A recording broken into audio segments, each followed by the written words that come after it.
Hi friends, నమస్తే అండి. Welcome back to Sri Gayatri home food. ఈరోజు మన కిచెన్లో చూపించబోయే రెసిపీ ఆవ పులిహార. పండగ ఏదైనా, శుభకార్యం ఏదైనా, అలాగే గుడిలో మనం ప్రసాదంగా ప్రిపేర్ చేయాలన్నా, మన ఇంట్లో జరిగే చిన్న చిన్న వ్రతాలకి, పూజలకి కూడా పులిహార రెసిపీ అయితే ప్రిపేర్ చేస్తాం. మరి ఈ పులిహారని పర్ఫెక్ట్గా రుచి చూడకుండా ఉప్పు, కారం అన్ని కరెక్ట్గా సరిపడే విధంగా పర్ఫెక్ట్ కొలతలతో ఎలా ప్రిపేర్ చేయాలో చిటికలో చేసే విధంగా ఈ వీడియోలో చూపిస్తాను, చూసేయండి. మరి ముందుగా మనం పులిహార కోసం చింతపండు అయితే నానబెట్టుకోవాలి. ఇక్కడ నేను ఒక హాఫ్ కేజీ రైస్ క్వాంటిటీకి చూపిస్తున్నాను. ఒక 60 గ్రామ్స్ వరకు చింతపండుని గింజలు లేకుండా తీసుకుని వేడి నీటిలో ఇలా ఒక 15 మినిట్స్ వరకు నానబెట్టుకోండి. ఇప్పుడు మనం ఆవ పేస్ట్ ప్రిపేర్ చేసుకోవడానికి జార్లో ఒక 2 టేబుల్ స్పూన్ వరకు ఆవాలు, చిన్న ఇంచు అల్లం ముక్క, ఒక 2 నుంచి 3 వరకు ఎండుమిర్చి, 1 టేబుల్ స్పూన్ వరకు సాల్ట్, ఒక టీ స్పూన్ వరకు పసుపు, అలాగే 1 టేబుల్ స్పూన్ వరకు ఆయిల్ వేసుకుని దీన్ని వేడి నీళ్లు వేసుకుని మెత్తని పేస్ట్ లా గ్రైండ్ చేసుకోవాలి. ఆవాలు హాఫ్ కేజీకి ఒక 2 టేబుల్ స్పూన్ వరకు వేసుకుంటే సరిపోతుంది. మీరు ఇంకా ఎక్కువ క్వాంటిటీలో ప్రిపేర్ చేసుకుంటే డబల్ క్వాంటిటీ అనేది మీరు వేసుకోండి.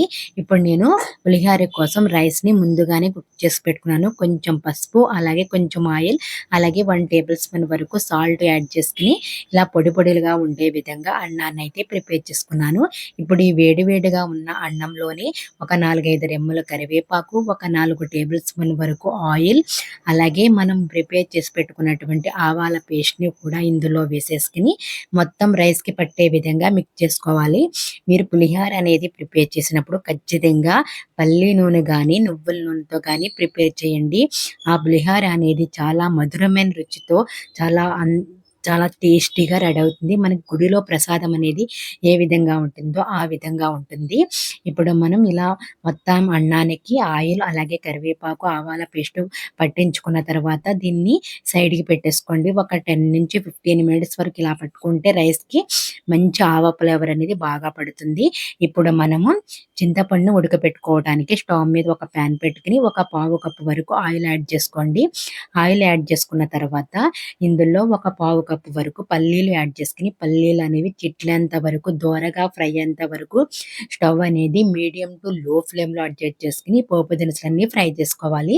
ఇప్పుడు పల్లీలు ఫ్రై అయిన తర్వాత ఇందులో ఒక 2 టేబుల్ స్పూన్ వరకు పచ్చిశనగపప్పు, అలాగే ఒక 2 టేబుల్ స్పూన్ వరకు మినపప్పు, 1 టేబుల్ స్పూన్ వరకు ఆవాలు వేసుకుని పోపు దినుసులన్నీ దోరగా అయ్యేంత వరకు ఫ్రై చేసుకోవాలి. ఇలా మీరు పండగకి మార్నింగ్ హడావిడి లేకుండా పర్ఫెక్ట్ కొలతతో పులిహారని ప్రిపేర్ చేశారంటే చాలా టేస్టీగా రెడీ అవుతుంది. ఇప్పుడు 4-5 వరకు రెడ్ చిల్లీ, అలాగే ఒక గుప్పెడు వరకు కరివేపాకు, 1 నుంచి 1 టీ స్పూన్ వరకు ఇంగువ, అలాగే ఒక టీ స్పూన్ వరకు పసుపు యాడ్ చేసుకోండి. ఆల్రెడీ మనం రైస్ కుక్ చేసుకున్నప్పుడే పసుపు వేసి కుక్ చేసేసుకున్నాం కాబట్టి 1 టీ స్పూన్ నుంచి 1.5 టీ స్పూన్ వరకు వేసుకోండి, సరిపోతుంది.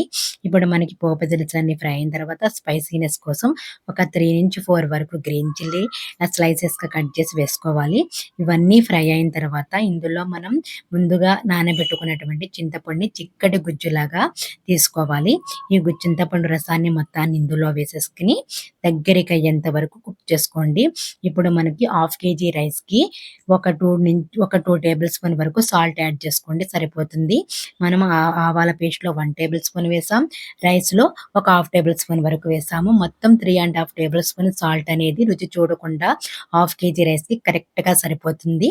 మనకి పండుగలు, పూజలు అయినప్పుడు రుచి అనేది చూడం కాబట్టి ఇలా పర్ఫెక్ట్ కొలతలు చేస్తే మీరు పర్ఫెక్ట్గా రెడీ చేయగలుగుతారు. ఇప్పుడు ఇందులో 1 టేబుల్ స్పూన్ వరకు బెల్లం తురుము అనేది వేసుకోండి. బెల్లం తురుము వల్ల ఈ పులిహారకి చాలా చాలా మంచి రుచి అయితే వస్తుంది. ఎక్స్ట్రా నెక్స్ట్ లెవెల్లో అయితే రుచి ఉంటుంది. ఇప్పుడు చూసారే కదా మనకి చింతపండు అనేది బాగా దగ్గరగా అయిపోయింది. ఇప్పుడు మనం ఇందులో ముందుగా రెడీ చేసి పెట్టుకున్నటువంటి రైస్లో ఇలా ఈ కరివేపాకుని తీసేసుకుని మనం ప్రిపేర్ చేసుకున్నటువంటి చింతపండు రసాన్ని, గుజ్జుని మొత్తాన్ని ఇందులో వేసేసుకుని మిక్స్ చేసేసుకోవాలి.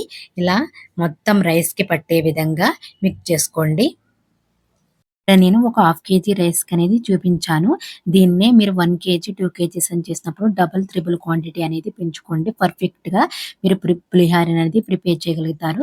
ఇప్పుడు ఈ చింతపండు మొత్తాన్ని ఇలా రైస్‌కి మొత్తం మిక్స్ చేసుకున్న తర్వాత దీన్ని 1 అవర్ వరకు సైడ్‌కి పెట్టేసుకొని, అప్పుడు మనం సర్వ్ చేసుకుంటే రైస్‌కి ఉప్పు, పులుపు, కారం అన్నీ సమానంగా పట్టి పర్ఫెక్ట్‌గా పులిహోర మధురమైన రుచితో రెడీ అయితుంది.